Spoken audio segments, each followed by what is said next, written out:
karapatan at kalusugan. Bakit nasa kamay ng ilan? Hiwalay man ating lungan, tumindig at magtiwala. Nandito tayo magkakasama, hindi ka mag-isa. Malubha man ang lagay ngayon, sama-sama tayong babangon.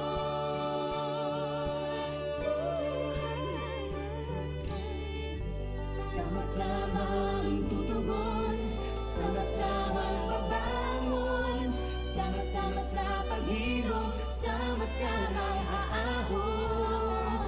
Sama-samang babangon, sama-sama sa paghilom, sama-samang aahon, sama-samang babangon.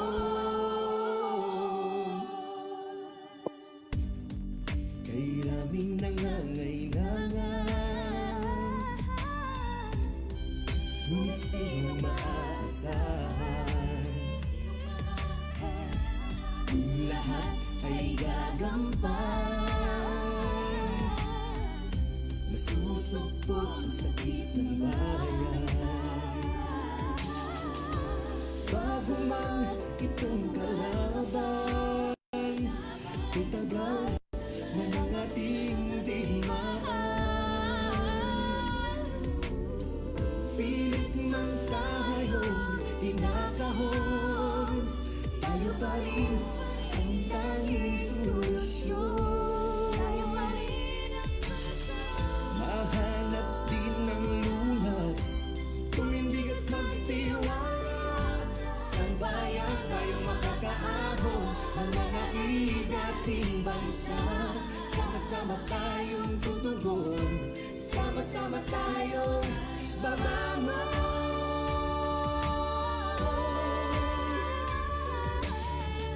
Sama-samang tutugon, sama-samang babangon. Sama-sama sa paghilom, sama-samang aahon.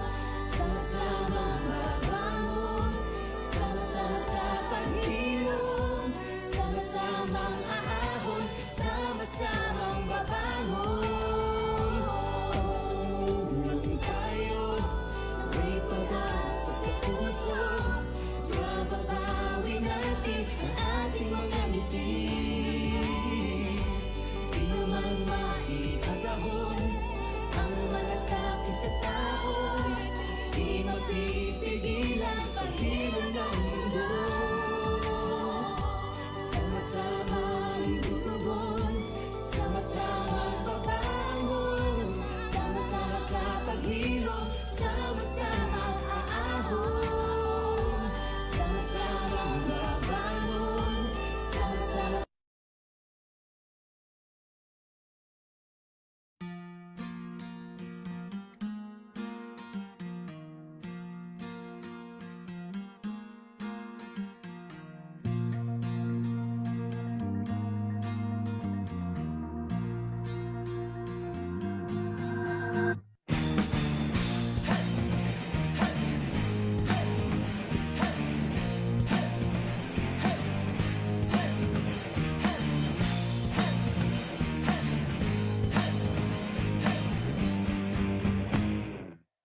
Ituring ang iyong sariling tagahawi ng ulap sa kalangitang kulimlim. Kampanang yayanig sa bawat nilalang, magigising ang lupang kulang sa dilig. Ikaw ang magsasabing kaya mo to, tulad ng isang tanglaw sa gitna ng bagyo. Isigaw mo sa hangin, tumindig at magsilbing liwanag, liwanag sa dilim. Harapin mo, magiting ang bagong awitin. Ikaw ang liwanag sa dilim. Whoa, whoa. At sa paghamon mo sa agos ng ating kasaysayan, uukit ka na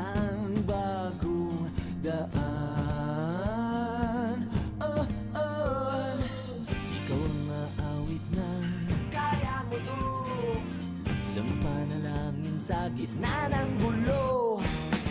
Isigaw mo sa hangin, tumindig at magsilbing liwanag, liwanag sa dilim. Harapin mong magiting ang bagong awitin. Ikaw ang liwanag.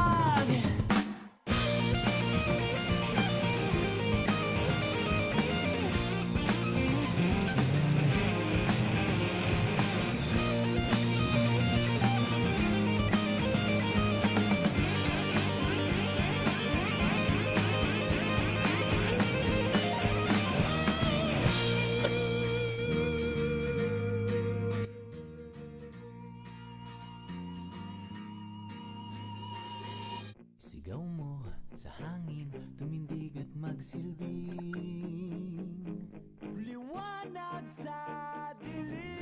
Harapin mong magiting ang bagong awitin. Liwanag!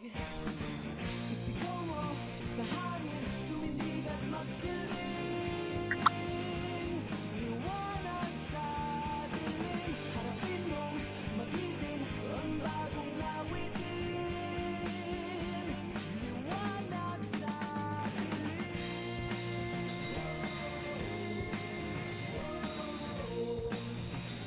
Liwanag sa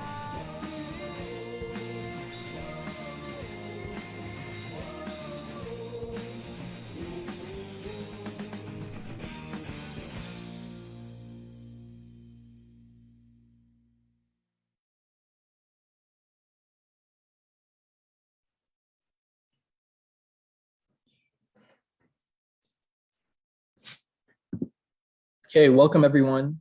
Good evening and good morning, everyone. Thanks for coming. My name is Rome Damaso, member of the Malaya movement, and I will be the moderator for tonight's session that looks at the Philippine elections. Now let's look at our program. So first, Chris, another member of Malaya, will provide a primer on the Philippine election just to give us some general context. Then our special guest for tonight, retired General Ely Rio, will present at a detailed level the evidence uncovered in the automated election system, followed by a question and answer, Q&A, then some closing words from Roberto Tixon, a member of the Malaya movement. Next slide. So some quick webinar reminders. This educational discussion is being recorded. Everyone is on mute to just minimize the sound. Please, we'd like this to be an engaging activity. So send whatever questions that do come up throughout the presentation on the chat box. Feel free to direct message it to any of the panelists available there, and we'll try to get to your questions during the Q&A portion. And finally, share your comments in the chat box. Okay, a little bit about the Malaya movement. So this is one particular chapter, Malaya Movement New Jersey, in the overall Malaya Movement USA. It's a broad movement of individuals like me, organizations, and various formations united under the common objectives of defending, upholding, and asserting human rights, democracy, and sovereignty in the Philippines. All right. A little bit about the Global Transparency and Transformation Advocate Network. It was born out of the initiative and leadership of the Tian Trio and Attorney Odoño in uprooting the truth behind the 2022 Philippine elections. It's garnered international support through a series of online forums featuring experts and resource speakers. The ultimate mission of GTTAN is to uphold and protect democracy in the Philippines for the current and future generation.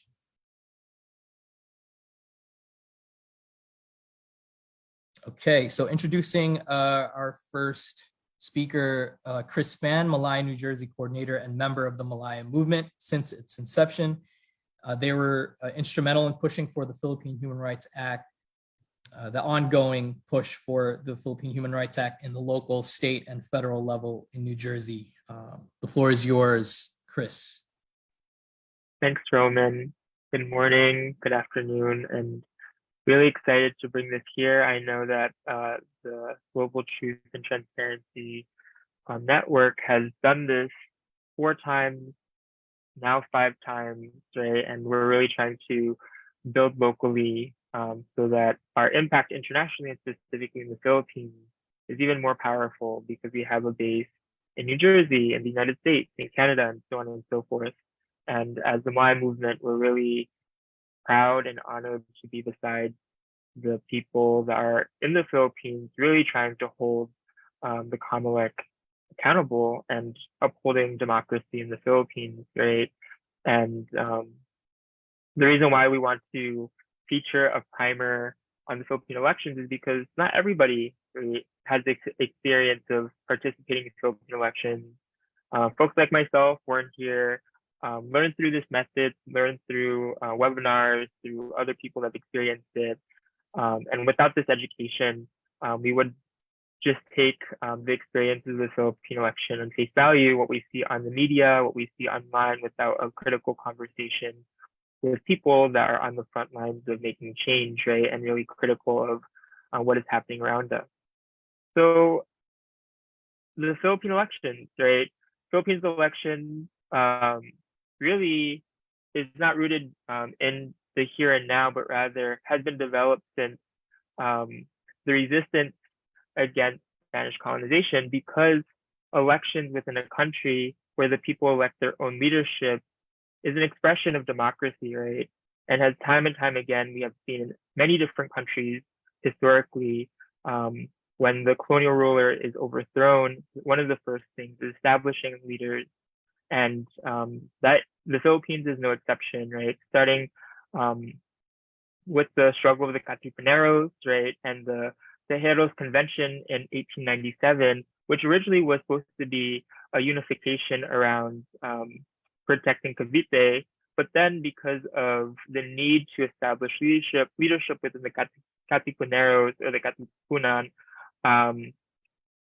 they moved to have it the first election, right, between Emilio Aguinaldo and Andres Bonifacio, right? And I'm sure many of you know this information in this history. You learned it in your high school textbooks. But what's important here is that this is the first semblance of democracy. This is the first semblance of elections in the Philippines, right? It wasn't until later we see a formal national election as the Katipuneros further waged their revolution against the Spanish, and fully elected body was put into power, right?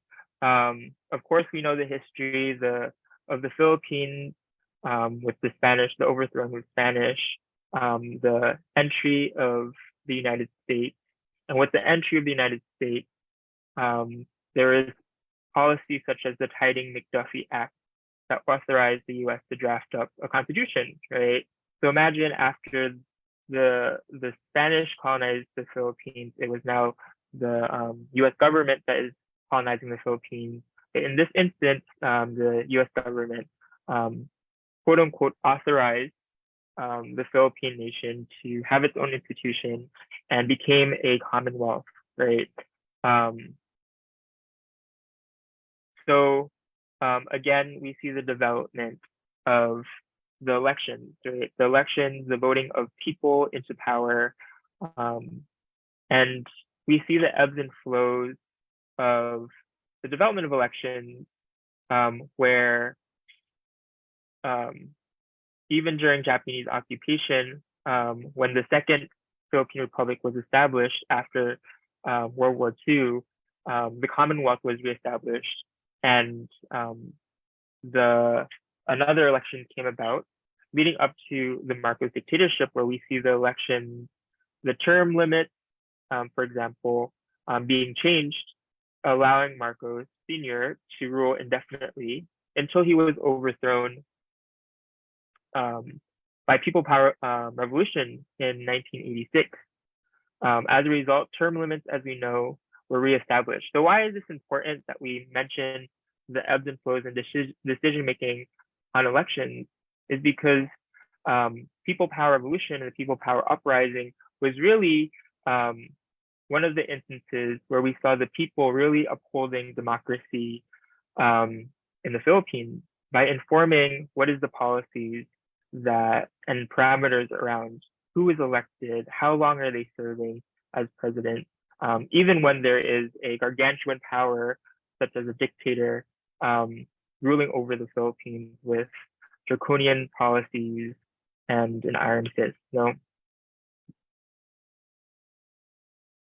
So what is the Philippine election? So for the very few that I know that are joining us for the first time or watching on our Facebook Live, it's important to also know what is the Philippine election, because we'll be going into in a bit what are the limitations and issues of the Philippine elections, and why is it an important discussion, and why is it an important struggle to be on the forefront of our minds and of our organizations, of our lives, right? So in the Philippines, congressional and local elections, excluding regional and barangay levels, have been synchronized to be held on the second Monday of May every 3 years, right? Starting in 1992. So presidents and vice presidents have a 6-year term, right? So this is Marcos Jr., Bongbong Marcos, and Sara Duterte was elected last year. So this is the second year, and the second People Save the or the second Save the Nation that they had delivered a few months ago, if folks remember. And on election day, where on election days where the presidency is not on the ballot, these are called midterm elections, right? So there's presidential elections and there's midterm elections, which happens every odd number of years. So what is the difference between the Philippine election and the U.S. election? Some may see that some parts are similar, but there are some differences in the Philippine and U.S. elections. For political parties, there is a system of party lists, or a party list system, with the intention of really having marginalized sectors such as peasants and farmers, workers, women, youth be represented in the Congress, right? However, what we see is, and what we will see is that who controls the party list system and which party lists have the most power when it comes to the Congress and the House of Representatives, and also the system of political dynasties in the Philippines. All positions are voted separately, and the president and vice president can be in completely different parties, right? Versus here in the United States, the vice president and the president run on one ticket and one party platform. The term lengths are listed here. President, vice president, senators serve for 6 years. House of Representatives, governors, provincial boards, mayors serve for 3 years, hence mid-year elections. And in the United States, here's the list of what it looks like in the United States. 2 presidents have 4-year terms, but can serve up to 2 terms, so a total of 8 years. Vice president, interesting, can't serve 4-year terms, but can run and be elected as many times as they want to. And then same with the House of Representatives and Senate. And then for the Supreme Court, there's no term limit. What is the Electoral College? There is no Electoral College in the Philippines. While we, of course, know here in the United States, there's Electoral College, and there's a certain amount of seats in the Electoral College based on the population size, right? So in the Philippines, this is important because it's really just a true count, of the numbers.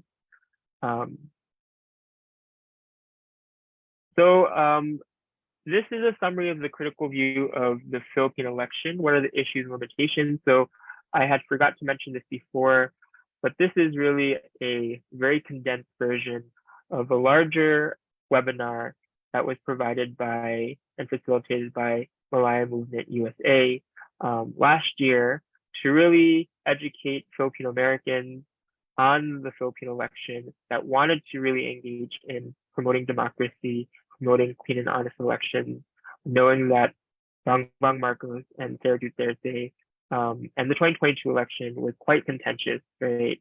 And what we already know from many years, many generations, and president after president is the Philippine election, while is an institution of democracy, there are many different limitations and issues that really cut against our democracy, right? The democracy in the Philippines, starting during the Marcos Senior's administration. This slogan of guns, goons, and gold was used. Guns at the poll booth, goons to harass and militarize local community members and barangays, gold to buy off people that may need 500 or 1,000 pesos per vote, right? So this kind of goes into the other things such as vote buying and vote selling, election-based violence, right? Here in the pictures, we see that during GMA's period, there were 58 victims in the Guindanao massacre, during election time. Internationally, the Philippines is known to have the bloodiest elections in the world, right? Election fraud and manipulation, and this is something I would like to highlight because Sir General Rio will be talking about what is election fraud and what is manipulation in the context of using the automated voting system and the government collaboration with telecommunications corporations, dynasties and substitution, right? Dynasties referring to political dynasties such as the Arroyos, such as the Marcos, that have so much wealth and have so much power in the Senate and the House of Representatives to really influence the outcomes of the elections, right? To squeeze out smaller and less powerful political parties and political personalities, to buy more guns and use more gold to coerce people, everyday people, to vote for them, right? And disinformation. And this was a huge conversation with the Marcos Jr. Election, right? Of the election of Marcos Jr. is that since the re-entry of Imelda Marcos in the Congress, we saw that there was a systematic campaign to disseminate disinformation about the Marcos family, about martial law. And 20, 30 years later, we see the son of a dictator in office, and voter disenfranchisement, right? Having, for example, having voter a poll booth in far away from the provinces, or having many different barriers such as lack of transportation to the voting booth, right? Not really providing education about how to sign up and register as a voter in time, right? So there are many different ways that voters are not able to vote and make it very difficult for them to vote, right? And I find that interesting, and I guess I would want to highlight that and keep that in our mind, because we'll find out the number of voters versus the actual votes, right? Knowing that there is such rampant voter disenfranchisement in the Philippines and also for Filipinos abroad as well. So that is the summary of the Philippines. Of course, it was done in a very short period of time, and I can forward the link to the longer session of Philippine Elections 101 for everybody to really watch through and learn about what the Philippines is, a more extensive recap of the history and more in-depth analysis about the limitations and issues of the Philippine elections. But I really want to pass it off to back to Roman and to Rio, who will highlight, right, the election fraud and manipulation, point number 4, which is why I'm sure everybody here attended, and everybody online that's watching is watching. So thank you so much for listening. Hey, thanks, Chris, for taking us through the history of the Philippine elections. The material really provides useful context to understand the political environment leading into our next segment here. So to present now on the Philippine elections is our guest speaker tonight. He's a Filipino retired brigadier general and electronics engineer who served as the former undersecretary for operations of the Philippines Department of Information and Communications Technology, and also once headed the department under the Duterte administration as officer in charge. He was also the commissioner of the National Telecommunications Commission during the Arroyo administration. So we welcome retired General Eliseo Mijares Rio Jr. Thanks for joining us, Sir Rio. The floor is yours. Thank you very much, Roman. Chris, thank you very much. And thank you for inviting me to your forum. No? If I may be allowed to share my screen before.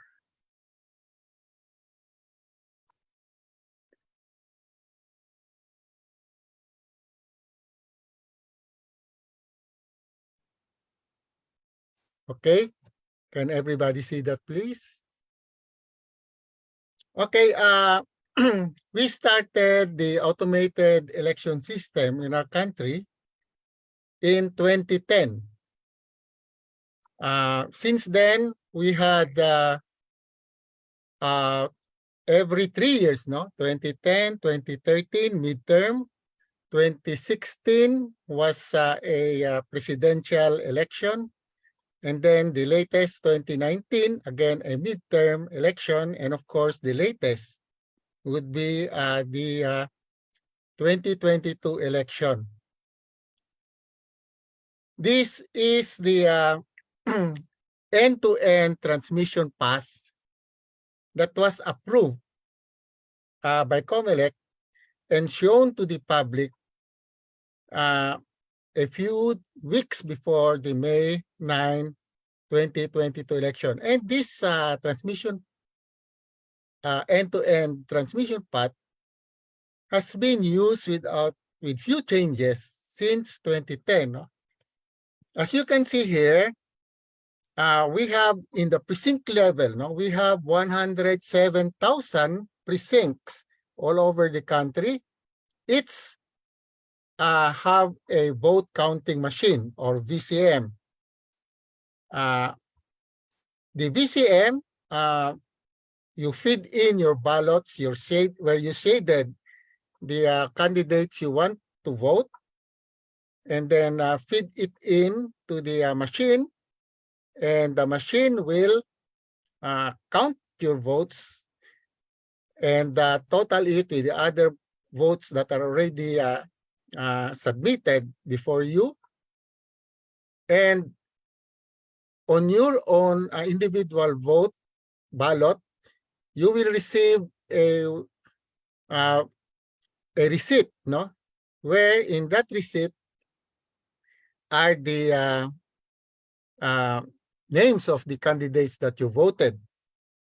So if you agree with what the machine had printed as your votes, then you, of course, fold that up, that receipt, and put it in a box. No, you are not allowed to bring out that receipt because it might be used for vote buying purposes.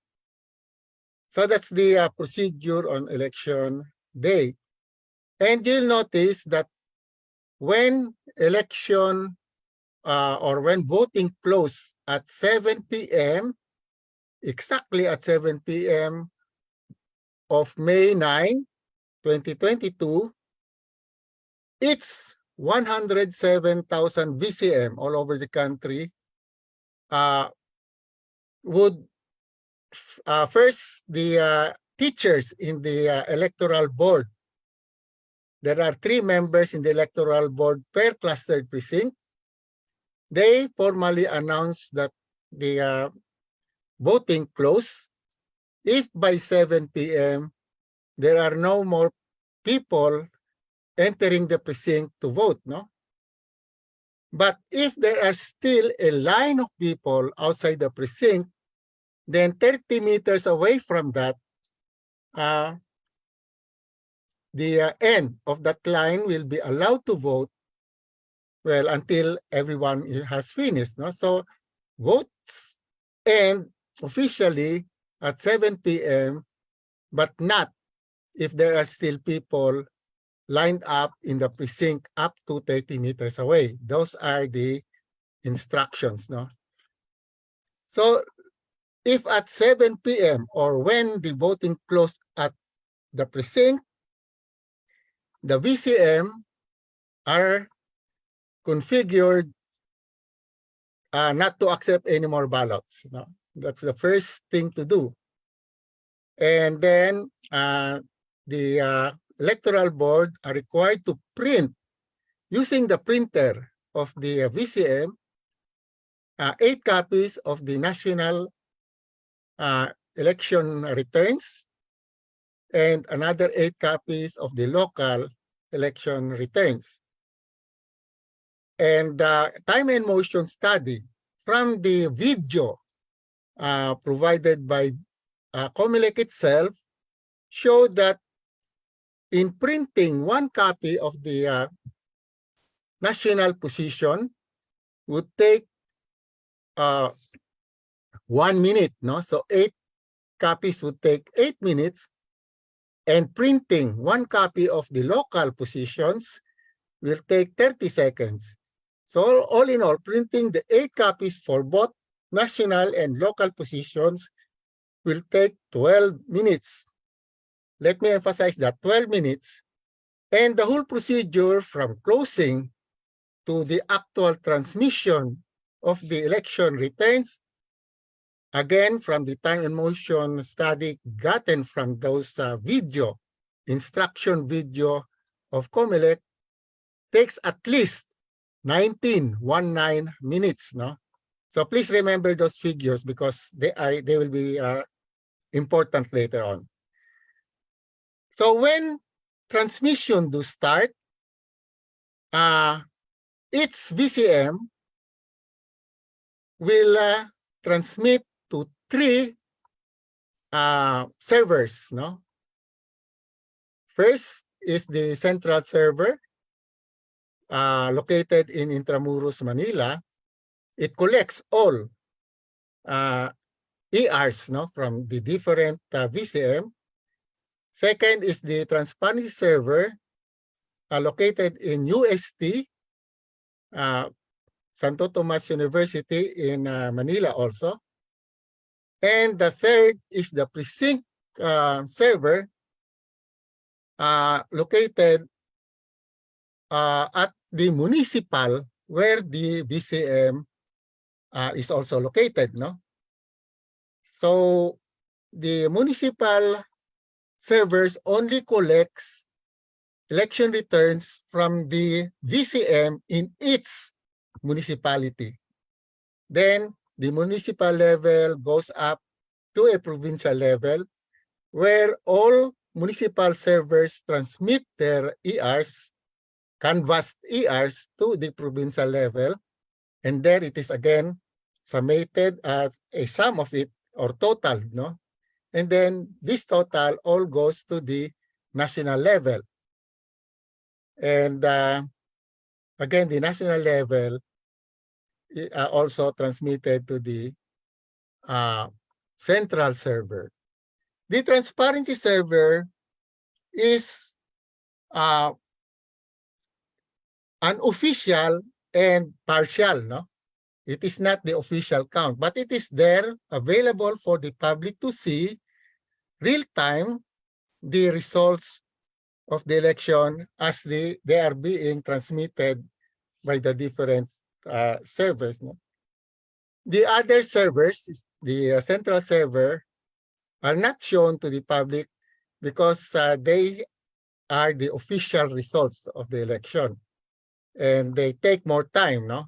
They take more time, unlike the transparent server, that as soon as a VCM transmits its result, it can be seen at once in the transparent server, which is updated every 15 minutes. And during the whole counting period.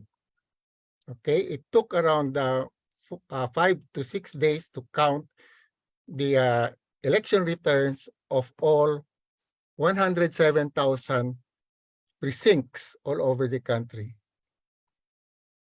So this is how it is the transmission of the election result should be. And this was demonstrated actually to the public and stakeholders on March 23 of 2022, a few weeks before election day. And it, in other words, for the public to be informed that this is the way that the transmission of election returns will be done on May 9, 2022. And everyone expected this to be done, no? Except that when we saw the initial, the first hour result of the counting of May 9 in the transparent server, we doubted the authenticity of the counting because it was unbelievably high, no? The first time in our history where in the first hour, a record, it is actually a record in the Philippines. In fact, I think it's even a record in the whole world that in that first hour, around 20 million plus votes were already counted. Plus the fact that in that first hour alone, there is still that administrative matter to be done. No? The longest of which is to print the 8 copies of the election returns, both local and national. And what is more baffling is that 20 million were counted in the first hour, but in the succeeding hour, no? First hour is 7 to 8 p.m. In the succeeding hour, 8 to 9 p.m. of May 9th, the counting dropped to almost one half.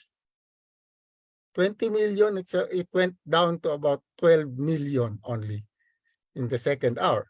So what happened? In other words, logically, there should be more VCM to transmit in the second hour than in the first hour because all administrative matters would have been finished in the first hour, but that did not happen. And the counting went down and down until the last update of the transparent server. So we questioned this. And COMELEC hasn't given us. July of last year, we started writing official letters to COMELEC to show transmission lags, especially of the telcos, because it is the telcos, as you can see here, all those transmission are done by telecommunication companies, no?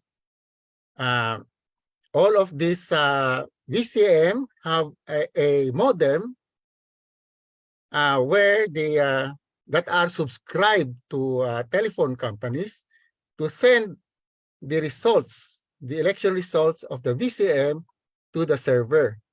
Similar to what we are doing in when we send an email, for example, we have 3 addresses in the email, and we just press send, and our email will be sent to 3 of those addresses.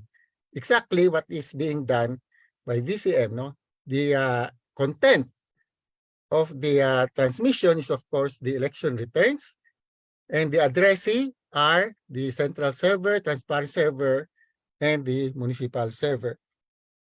So when we started questioning the results, especially the first hour results counted in the transparent server, we got no answer. We were given the the turnaround by COMELEC until we filed a mandamus petition in the Supreme Court on November 3 of last year, 2022, requesting or petitioning the Supreme Court to order COMELEC, the telcos. There are 3 telcos here in the Philippines, Globe, Smart, and Dito.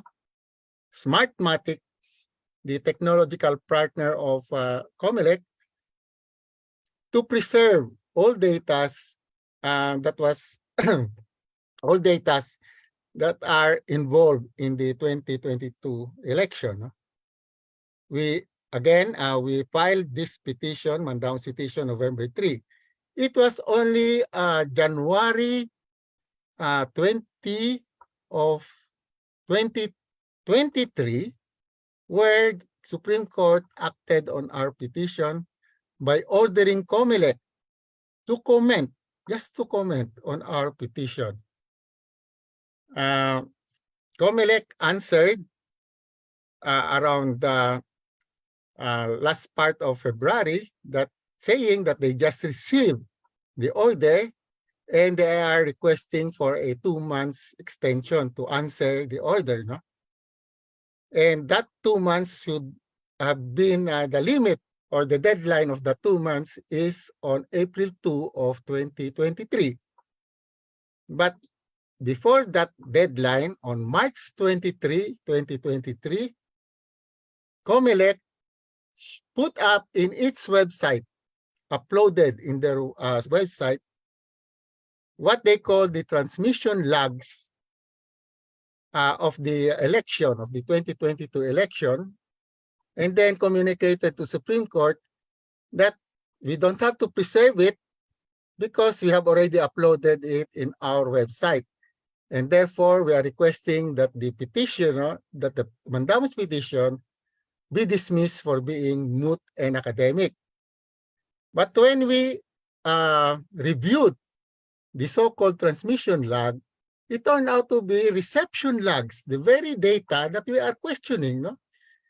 And we at once told Supreme Court that this is not the transmission logs, which are clearly stated in our petition, transmission logs, because they also involve the transmission logs of the telcos, but these are reception logs. No? And Colonel Odonio, in fact, these are deception logs that were given to us.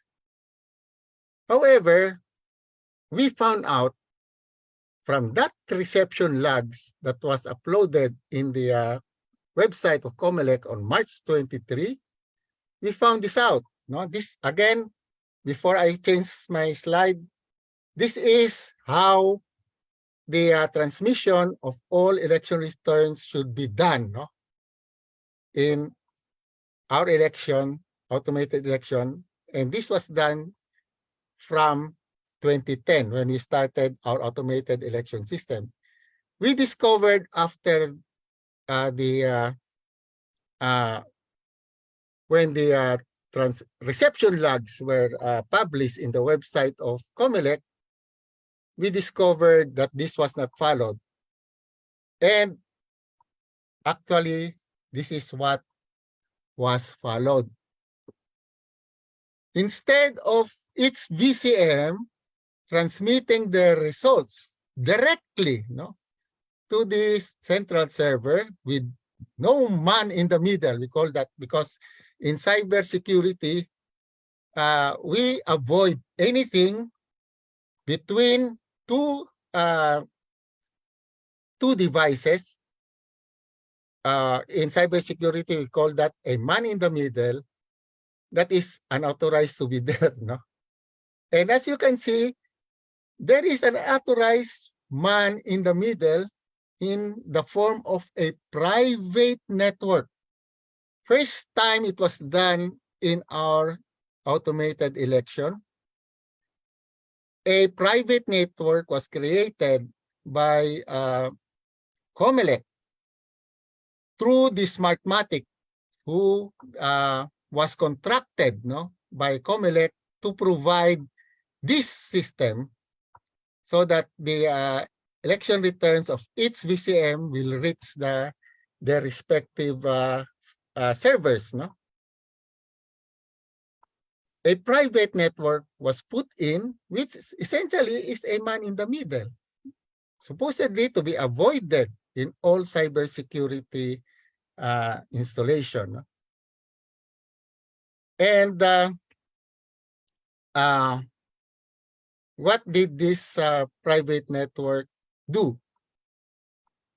But first, let me show you how it should have been done. No? In past automated election, well, let me explain why it is ridiculous the way that this private network was used in the 2022 election. Normally, if you have to use a private network, normally, no? And this is known, if you are an IT guy, you know this. Why do we have private networks in the first place? Basically, because when we started the World Wide Web way back in the early 1990s, we envisioned in that World Wide Web that all devices in the whole world will be connected to the internet. And in order for us to do that, each device in the whole world must have a unique IP address. No? Same manner that, you know, in a postal address, you will know where to send your messages or go if you know the postal address of the place that you are going to. And this postal address have to be unique. Imagine what confusion it will make if in one subdivision, you have 5 houses there with exactly the same postal address. No? So it is not allowed by convention, even if there is no law against it. No? So normally and why are private networks invented?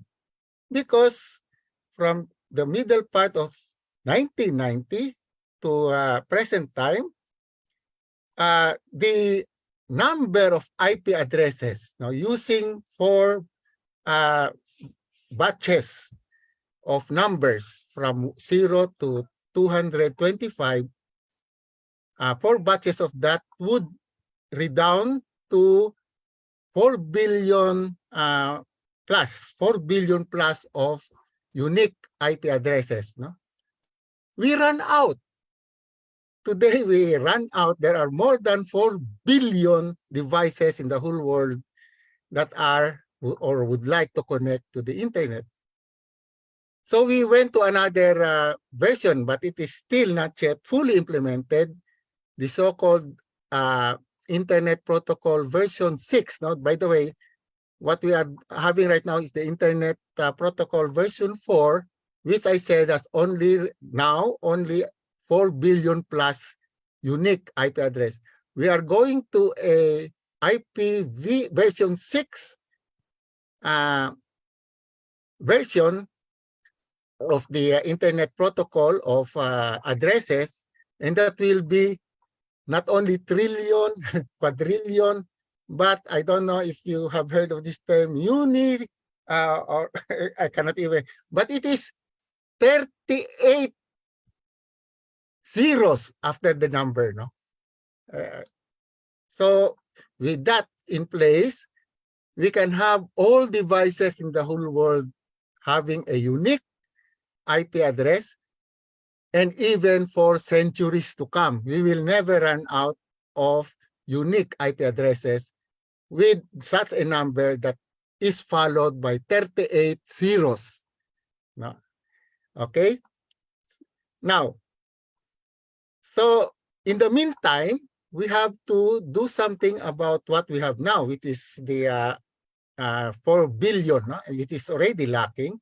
So we invented the private network, where a single public IP address, it is already limited, can be multiplied to 1,000 more or so, no? So that we can still go on with communicating in the World Wide Web. And this is how the private network works, no? Normally.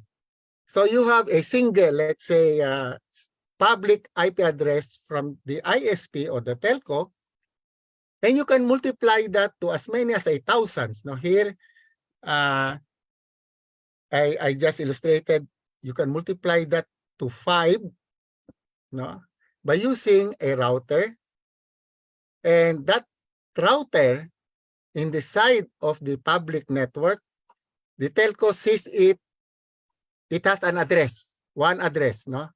in this case 112.206.0.220. That is a public IP address. And that single public IP address can now be multiplied to 5 by this private network. And then, as you can see, the private IP address are usually starts with 192.168. Then two numbers that from 0 to 225, 225. Another bats would be 10. That the numbers from 0 to 25. So that this makes millions more, no? From one single public IP address, you can actually multiply it to a million more of IP addresses for the temporary solution to the problem of running out of public IP addresses. So normally, this is what is done. Single public IP address to a multiple of private IP address. Because that's the point. You multiply the scarce commodity of public IP address to more, no? So that you can have more devices that can connect to the internet. But what happened in the 2022 election is so ridiculous. It is the opposite. You have already thousands of public IP addresses assigned to the VCM because that's the only way they can communicate to the servers, no? You have to provide, the telcos have to provide its VCM with a public IP address. There are 107,000, which is not so much, no, to be a burden to the telcos because they have millions allocated to them. But even then, telcos would dynamically assign IP address, no?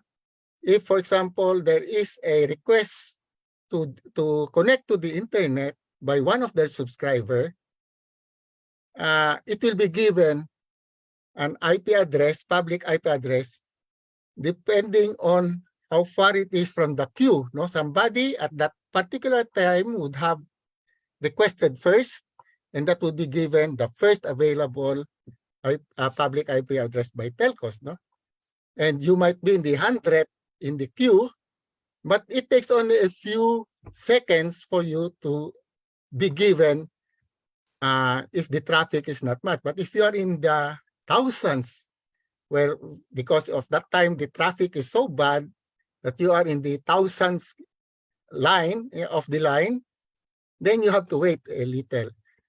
But in the case of in fact, in the case of our national election, VCM are given VIP treatment by the telcos because regulators. Now, the regulators say that telco, if this is the subscription of a VCM to your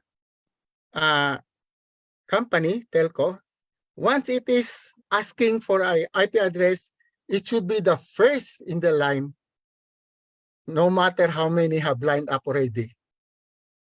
It's just like an ambulance, no, that can go through a traffic because of an emergency. Transmission of VCM is considered a national interest and therefore are given priority. So what happened? In spite of that, thousands of VCM already, no, with public address, public IP address, were routed and given a single private IP address. It is ridiculous. This is not the way private networks are supposed to be for there. No, this is not how a private network should be done. It is supposed to multiply the available public IP address to more private IP address. Here in this case, it divided thousands of public IP address to a single. No, it has no logic at all. It is abnormal. And the only reason for that is because there are some scheme that was being, being contrived by COMELEC to rig our election. Because this one is kept secret. And it was only exposed when we found out that about these private IP addresses, no one knows that there will become a private network that will be used in this election until we discovered it when they uploaded the raw files in the COMELEC website. And the one who uploaded this are IT people of COMELEC. No? So we are thinking that there are some people, IT people, who are, maybe they would want the world to know that there was something wrong with our 2022 election. And they uploaded this, and for us to discover this anomaly. Okay, this is the contract between COMELEC and Smartmatic, no? And this contract costs the Filipino taxpayers 1.053 billion pesos. The contract for a secure electronic transmission services for the 2022 election results.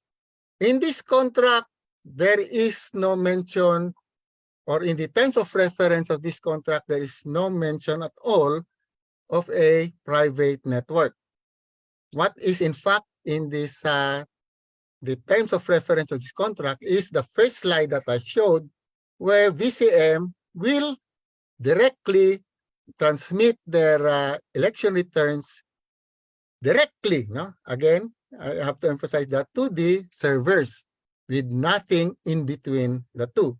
But what happened in the 2022 election was that there was this secret private network that collected thousands of VCM transmission and relayed it, this device relayed it to the transparency server, of course, using a single a private IP address, which is anomalous.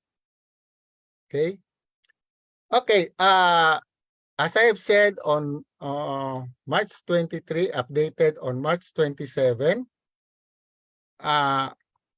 COMELEC uploaded in their website this list of VCM received transmission logs of the May 9, 2022 national and local election, NLE.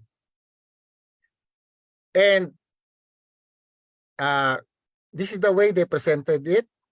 There were only 1, 2, 3, 4 columns.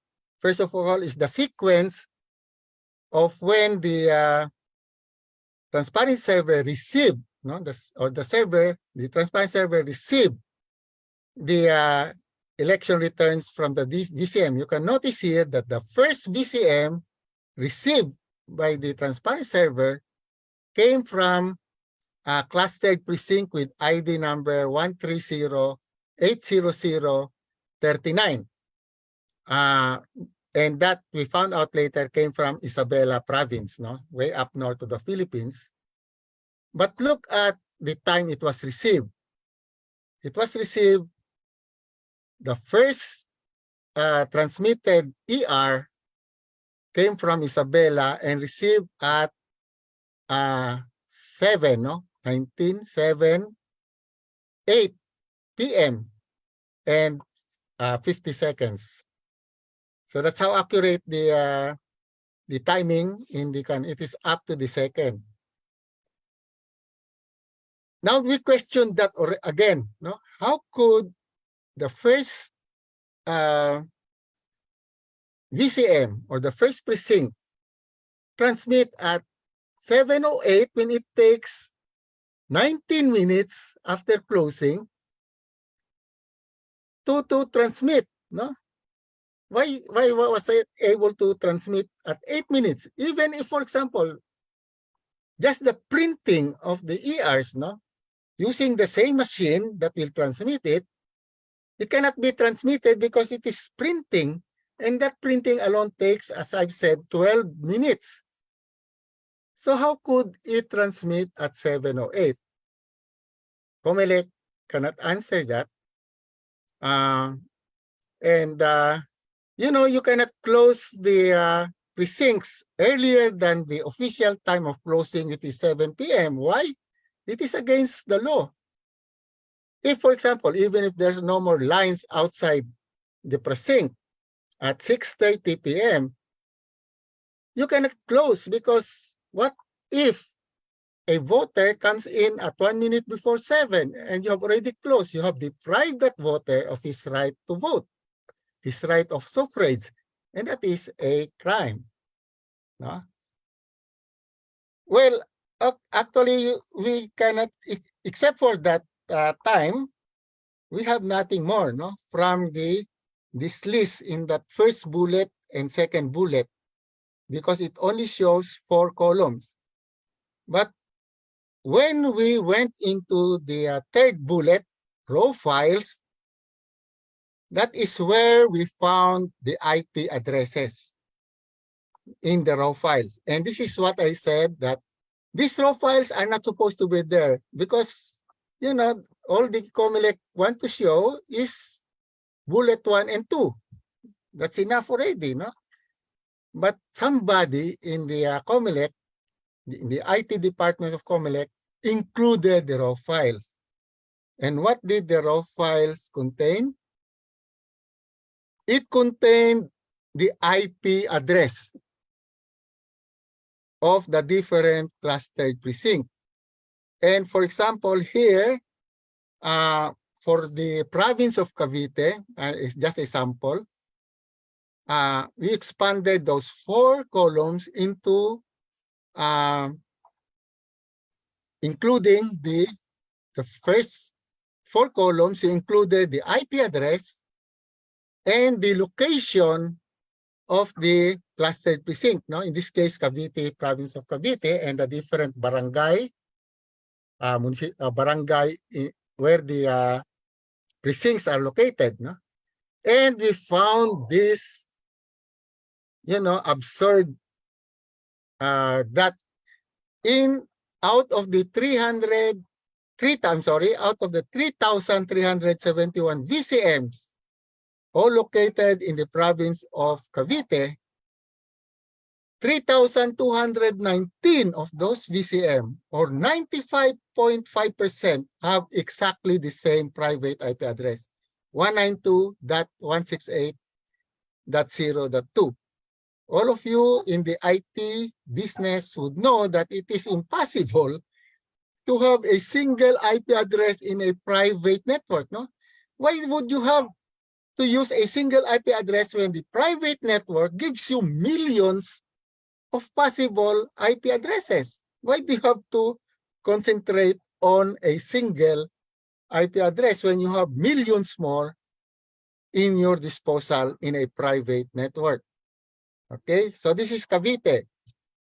And now we have from Batangas, no, a vote-rich province also in the Philippines, where out of 2,316 VCM have exactly the same 192.168.0.2 for a total of 2,858, no?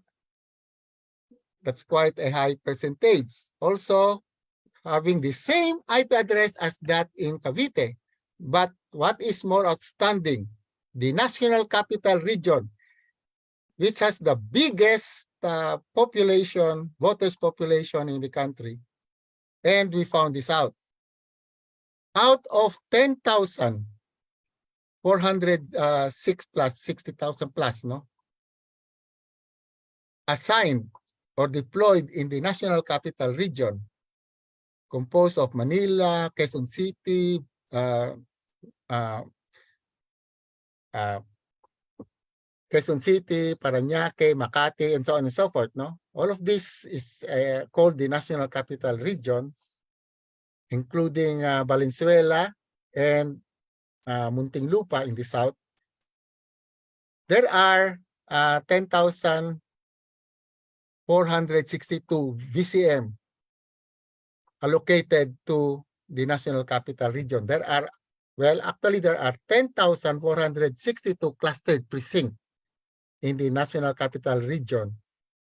And out of these 10,462 precincts with VCM, all of them have VCM, 10,351 of these VCM have exactly the same IP address 192.168.0.2 that we saw in the province of Batangas and in the province of Cavite.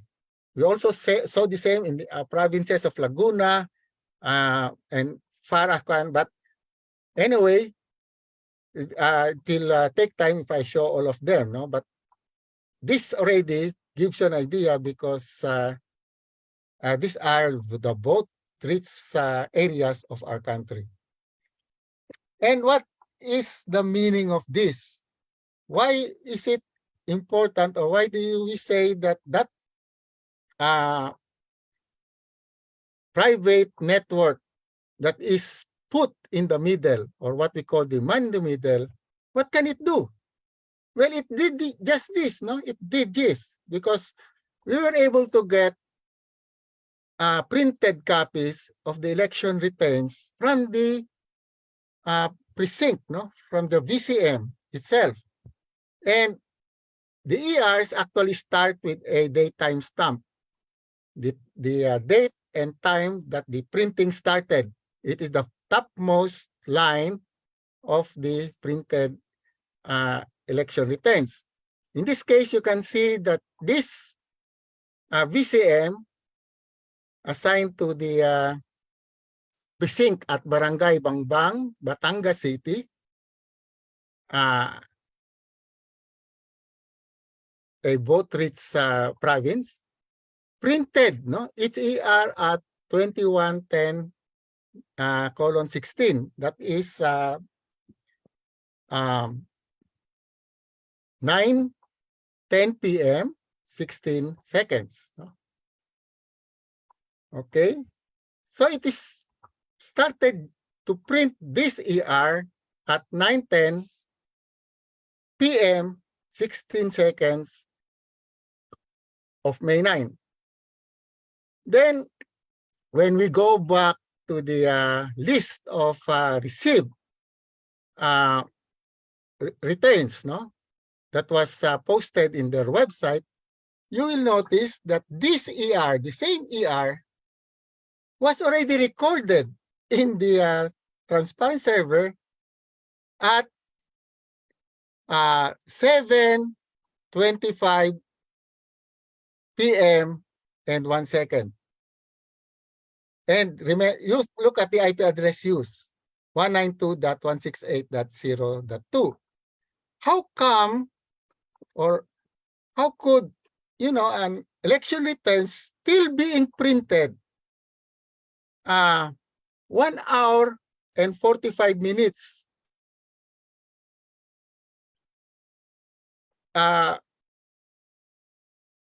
it is still being printed, but 1 hour, 45 minutes, and 15 seconds, it has already been received by the transparent server, no? I am still, if I'm going to text you a message from my cell phone, I am still typing my message, but you have received it already 1 hour, almost 2 hours before I send it to you. That can only mean that there was a man in the middle who knows what I am going to send you that sent it ahead to you. That is how it was done in the 2022 election. And there are so many examples, no? I'll just go fast. This one is from Barangay Paso of Valenzuela City, also with the same IP address. That was received by the transparency server 1 hour, 17 minutes, and 10 seconds before the ER was printed. No? In other words, the transparency server received it ahead, even 1 hour before it was transmitted, or it was still being printed by the VCM in that precinct. Here's another one. 1 hour, 11 minutes, 35 seconds before it was received, before the ER was printed or transmitted by the telco. And again, 192.168.02. And then another one, 39 minutes, 24 seconds. No? There are a number of these. And that is all I can show you for lack of time. But again, this is anomalous, no? Direct evidence of an anomaly. And what is the general result of this? Here, we were able to get all the results of election returns transmitted in the first hour from 7 to 8 p.m. And we compared it to all the results transmitted or received, no, from 8 to 9. Again, the first column would be results received by the transparent server from 7 to 8, and the second column would be the result received by the same transparent server from the same provinces, except that the first column is from 7 to 8, same province. No, of course, the second hour, it is completely a new batch of VCM that have transmitted different from the first batch. No, but look at how it goes. No, for example, a clan. This is alphabetically arranged. You'll notice that in the first hour, we compared the number of actual voters that voted in the first hour in a clan to that registered voters of that precinct, no? That total of precinct in a clan that were able to transmit in the first hour. And we found out here that in a clan, you have in the first hour, 83% of actual voters over the registered voters in those precincts that transmitted in the first hour is 83%. But look at the second hour. Different precincts, of course. The second hour, it's fewer actually in the second hour. As I said, that was a question. How come there were fewer transmission in the second hour than in the first hour? But look at the ratio of actual voters that voted in the second hour of precincts, no, that transmitted in the second hour is exactly the same as the first hour. And all of them are very much close to each other, if not exact. And the total, if you now look at the total, in the first hour, there are, as I've said, 39,512 precincts all over the country that transmitted in the first hour. And look at the ratio of the actual voters who voted in the whole country in the first hour with respect to the registered voters in the first hour, 84%. And in the second hour, and this is what we have been questioning, how come in the first hour there were 39,512 VCM that were able to transmit, in spite of the fact that there's still administrative matters to do, how come in the second hour it's only down to 25? But that is not the issue here. The issue here, look at the percentage of the number of actual voters divided by the number of registered voters. Exactly the same as that of the first hour. Now, if you're an IT guy, you know that this cannot happen in a natural environment. This can only happen when the system is programmed. Okay? And to show you in the overseas precinct, no?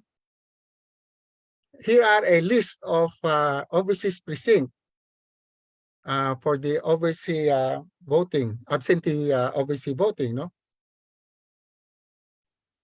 Here are a list of precinct with exactly 1,000 registered voters. Because, yeah, it is, you limit only the number of registered voters in a precinct, no? To make it more manageable. You limit it to 1,000 registered voters. But in this more than around 300 precinct overseas, 1,000 actually voted out of 1,000 registered voters, or a 100% turnout. And this is abroad, no? Imagine. This is the second page of that. Also, 1,000 registered voters.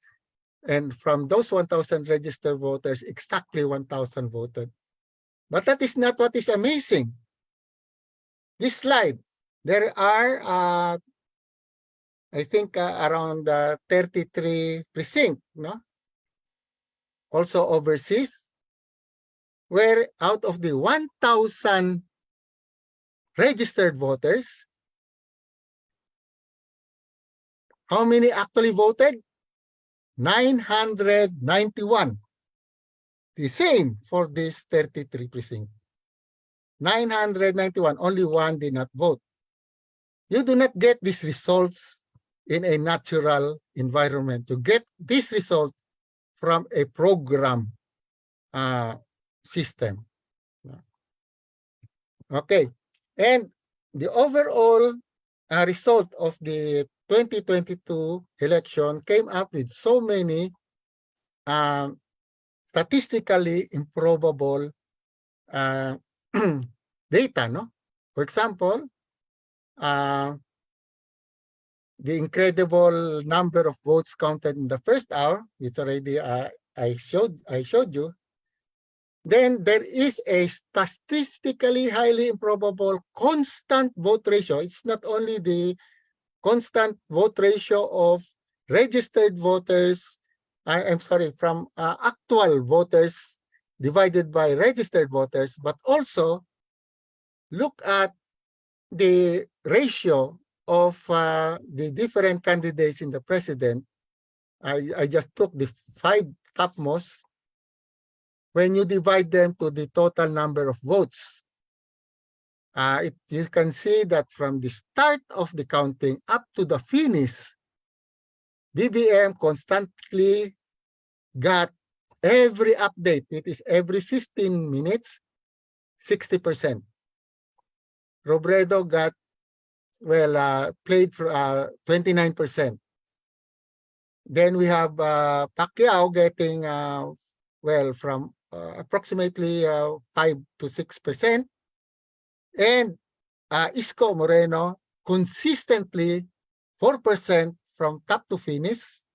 And same with Ping Lacson, 2% from beginning to finish. No? These are statistically improbable. This can only be done when the system is programmed. And then this comes the first time in our history where the highest number of votes ever gotten by a presidential candidate is higher than the top notcher of the senator. No? Statistically impossible that a president and a vice president can get higher than the top-notch share of the senator, because you can only pick one president and one vice president, but you can pick up to 12 senators in one slate. No? So all of these are statistically impossible results that can only come from a program system. So well, the one thing that can actually clear all of this, and COMELEC, they can make this disappear, all of this absurdity. It is, well, this really happened. They can say this really happened.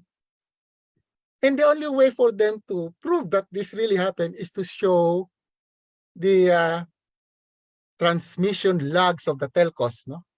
Because all of the ERs pass through the telcos, even if it was collated by a man in the middle. So what we would like to see is if the time that the ERs were received by the transparent server will correspond to the time that it was transmitted through the telcos network, no? Not through the man in the middle, because that is a creation of COMELEC itself. There must be an independent way of showing that this is so, and that is by showing the source, the telco logs, no? Chairman Garcia committed that he will show it to the public way back on October 18, 2022. Until now, he has not done so. It is the easiest way to disprove us. In other words, by just showing this simple data, no, it only takes a order from COMELEC, and actually COMELEC committed to show it. He didn't. Why? Because they are hiding something. Okay, from here we say that there are two things, no? I'm sorry, there are three things. That was the objective of all this of all this system, where you have a man in the middle. No, first is to ensure the victory of the selected candidate, president and vice president. Second, to ensure a margin so wide that an electoral protest would be impossible. If the margin of your winning is 15 million, the biggest so far in the whole history of our electoral system, no one could protest, no, a 15 million margin. And then third, and this is more important, is that wide margin must be shown at the very first hour of the counting, no, at around 8 o'clock, in order to shock and awe the public into submission of the results. And that is exactly what happened. At 8 o'clock p.m., 1 hour after voting close, there was this margin, this constant vote ratio that never changed from 8 p.m. of 1 hour after closing until the last count was done 4 days later. Every 15 minutes, that constant vote ratio never changed. And as I have said, this can only be done if the system was programmed. No? So more or less, I think I overshot my time, but I'll entertain any question. Thank you very much. Thank you, Sir Rio, for walking us through a very detailed analysis of that election process, particularly from a voting data perspective. As a data analyst myself, I shake my head in disgust at how these clear inconsistencies, discrepancies, and anomalies are quite apparent, yet are not being addressed. So it's incredibly disheartening. So often when the topic of votes come up, whether here in the US or in the Philippines, it can seem simple, you vote and it's counted, but as your presentation shows, the devil can be in the details. So we're opening up the space for Q&A. So any questions, feel free to just shoot them in the chat box, and we'll get right into it. As we're waiting for those questions to roll in, Surya, I have a question for you. So everything you said makes empirical sense. Now, have individuals or organizations in the Philippines come out to hear what you've said and support it? And then on the other end, have there been any attempts by individuals or organizations to counter or refute your argument using, using other sources of evidence, et cetera, et cetera? Well, no evidence were ever given by COMELEC. In fact, COMELEC did not counter our evidence. They said, yeah, there are, in fact, it came from Chairman George Garza himself. He admitted that there were 20,300 VCM with exactly the same IP address. And you know what his explanation why? Because they upgraded the modems from 3G to 4G. It is ridiculous. No? An IT guy will say that, upgrading from 3G to 4G does not matter when telcos assign you a public IP address. No, it is out of the question. So here you have the chairman of COMELEC giving you ridiculous answer, and expect the people to believe him. And that, unfortunately, because it is quite technical, and of course, we have organizations already supporting us, no. But most of the Filipinos, the nature of Filipinos is to be timid, not to question authority. And if the authority says this, even though it's ridiculous, they will say that if they don't know the technical aspect about it, no? If an authority tells you that 1 + 1 = 3, and you don't know how to add, then you will accept it as 3, even if the right answer is 2. That is precisely the predicament that we're facing here. We need COMELEC. In other words, we need the COMELEC to show that we are wrong. And the only way they can do that, and we have challenged them to do it, is to show the transmission lag of the telcos, because that is the only independent data right now available to prove us wrong or to prove us right. No, however, the fact that they are not showing is because we might be right. That is what we are saying. No? They could have easily settled this issue even by July of 2020 by just showing the transmission lags of the telcos.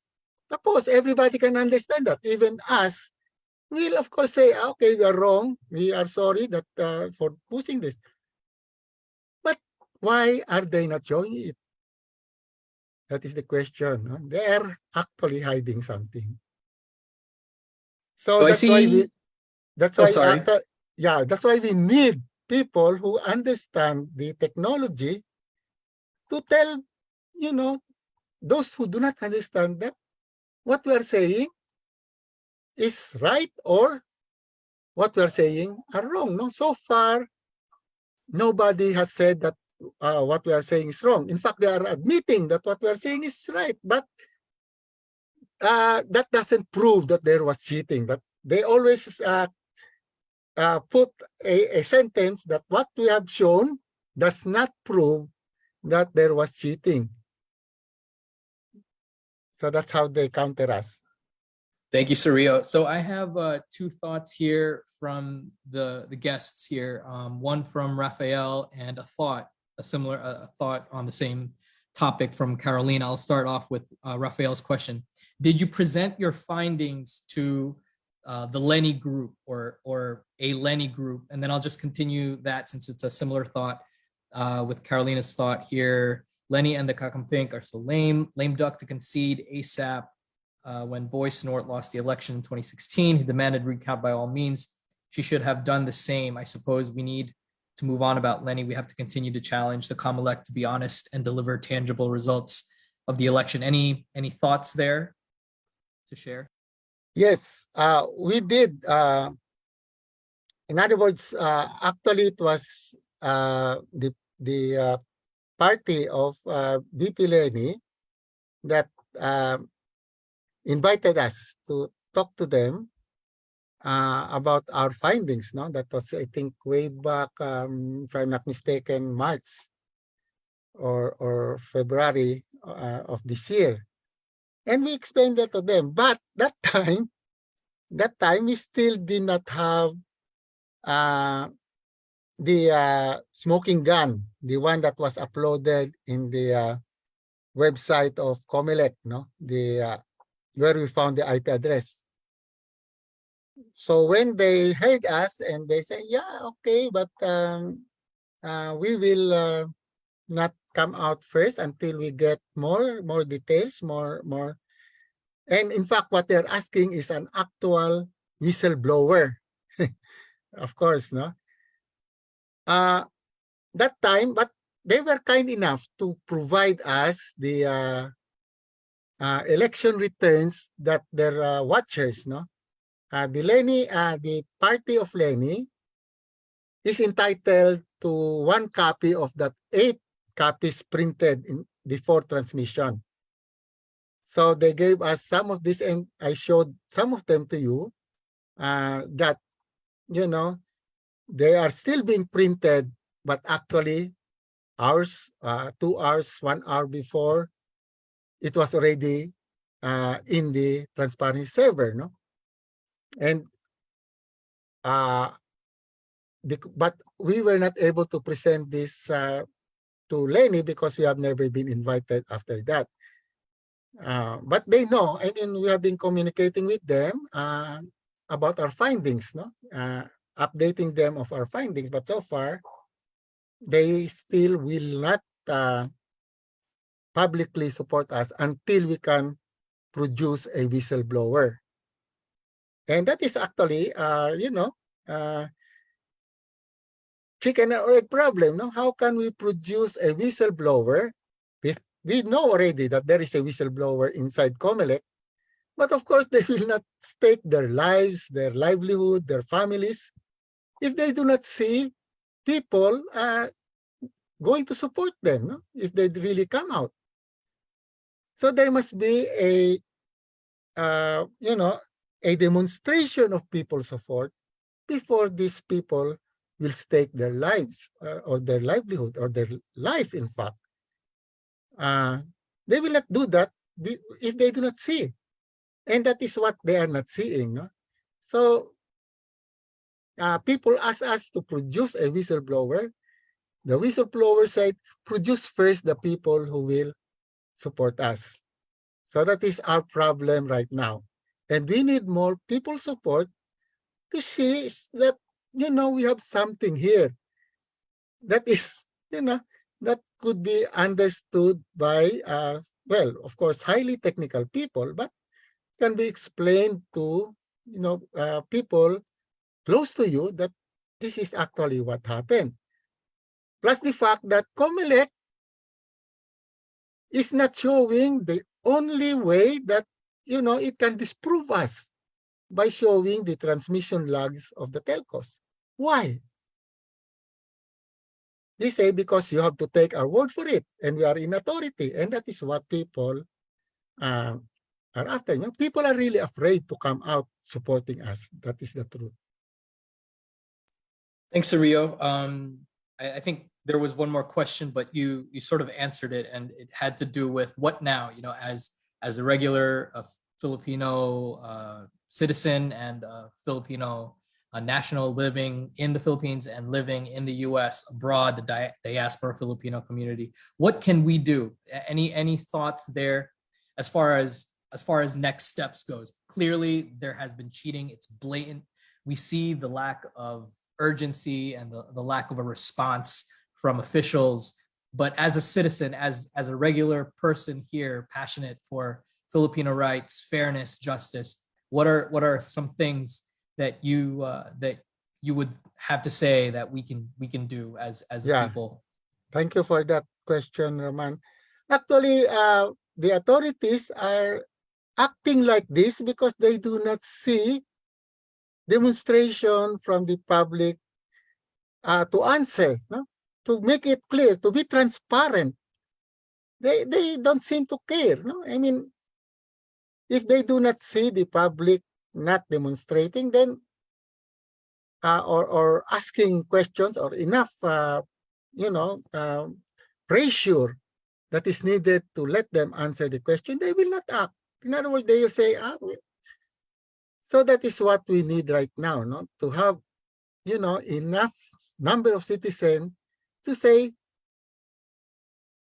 give us the truth, no? In other words, settle what is being alleged by our group. And I said the only way to settle it is to show the transmission log, the independent transmission log of the telcos.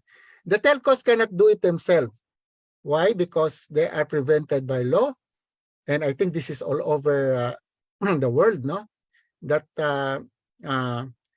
telecom companies cannot divulge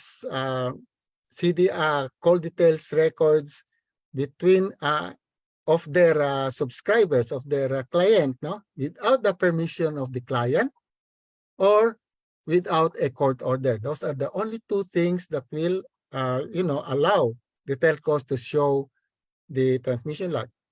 Now, if I'm a client and I have nothing to hide and I'm being questioned on a, you know, on a issue of national interest, and I am supposed to be the one mandated by our constitution to be transparent about the elections of our country, then I should be the first one to, okay, allow the telcos to show it. In fact, it was already committed by the chairman, George Garcia, way back in October 18. Until now, it's not being done. So, you know, things like this where things are kept hanging, and the attitude of a normal Filipino na walang pakialam kung it will not affect him, this is the problem for our country really, no? We only act when this particular issue starts affecting our stomach. And that will soon happen, no? Not because of what we are trying to get, but because these people now in position were elected not because of the people, but because of a machine. And they are acting that way. In other words, they do not owe any gratitude to the people because they know that they were not elected by the people.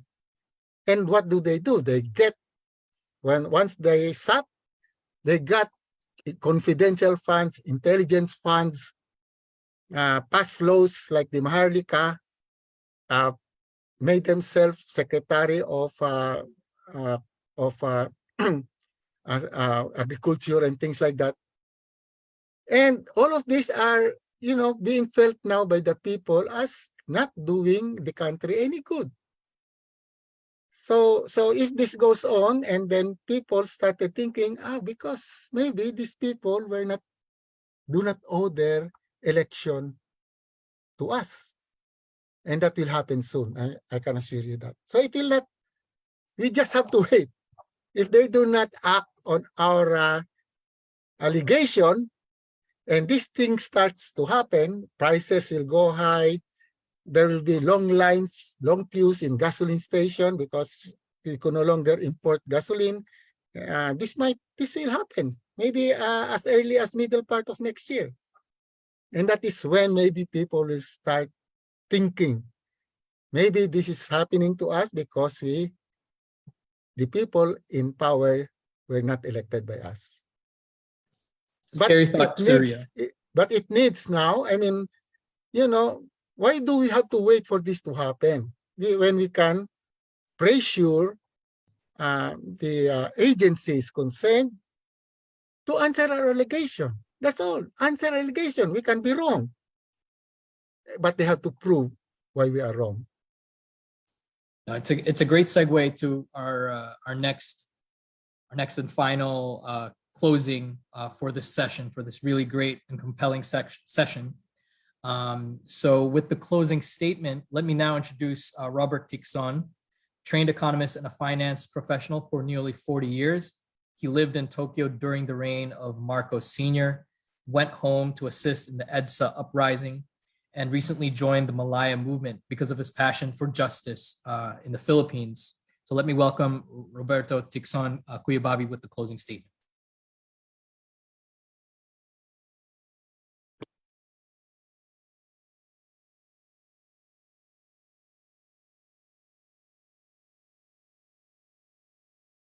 Sorry, I thought I was muted. So thank you very much, Roman. Thank you very much, Sir Ely, and of course, Chris, for arranging technical aspects.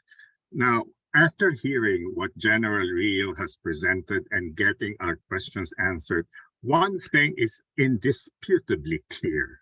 The smoking gun in this unprecedented nationwide electoral fraud committed in May 2022 has been found. It has been found, and there is no question about that. Now, what do we do? How do we react to this? How do you react to this? How does each one of us react to this? There are occasions when the limits of patience, indifference, apathy are reached. I believe this smoking gun expose is one of them.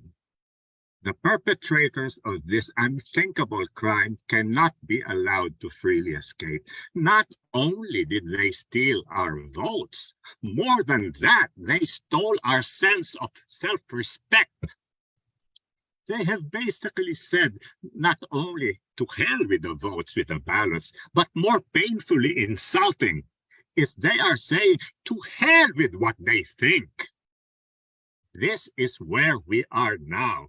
They do not give a, pardon my French, they do not give a damn about what you and I think or what you and I feel, because they know that all venues of government are under their control. COMELEC, Supreme Court, the Senate, the lower house, the Philippine National Police, the Armed Forces of the Philippines, provincial governors, city mayors, and down to the barangay officials. Not only don't they care about what you and I think or feel, they couldn't care less about our welfare. As what was alluded by General Rio a while ago, these people are acting as if they are kings, queens, princesses. They have become an elite, like an elite club, you know. They treat you and me, they treat the whole citizenry as a pawn. We're like a pawn on the chessboard where they negotiate among themselves as to who gets richer and who gets more powerful.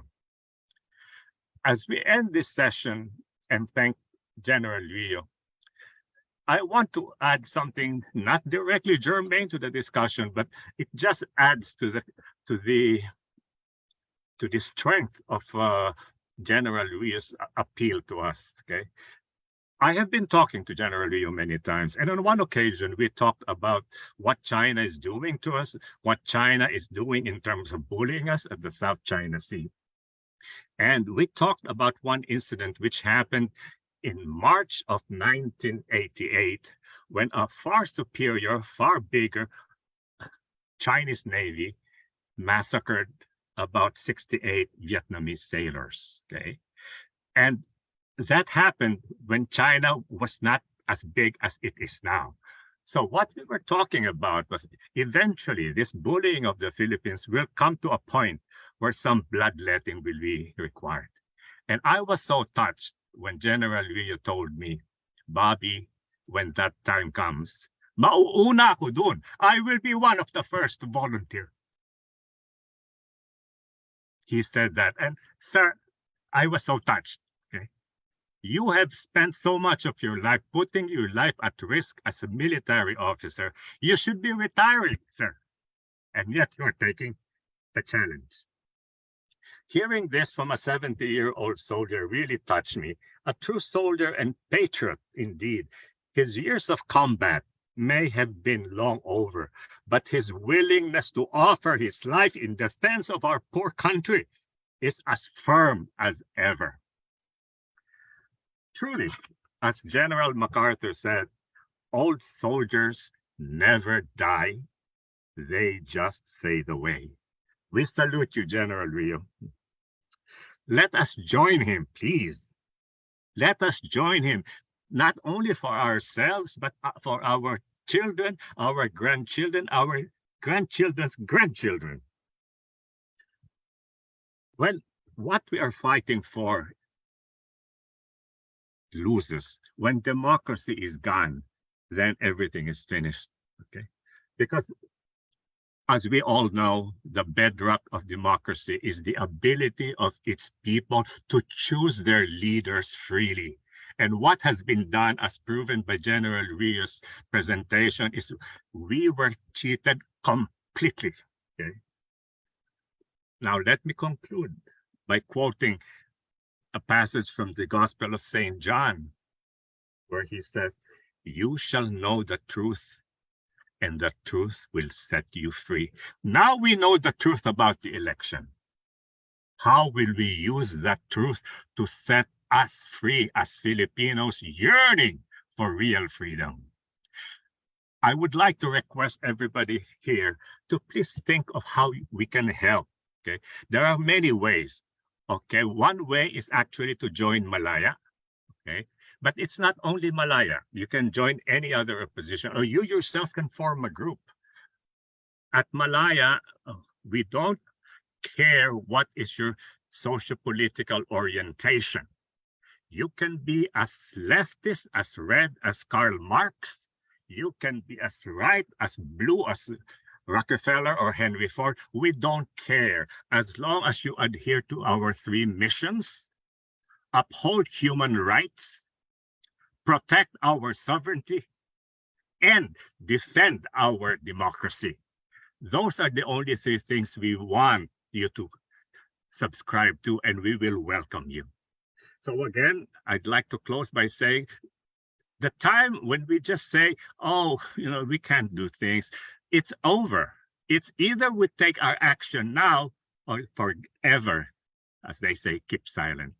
Thank you very much, Sir Rio. We salute you, sir. And thank you, Roman, Chris, and all those who participated tonight. Thank you very much.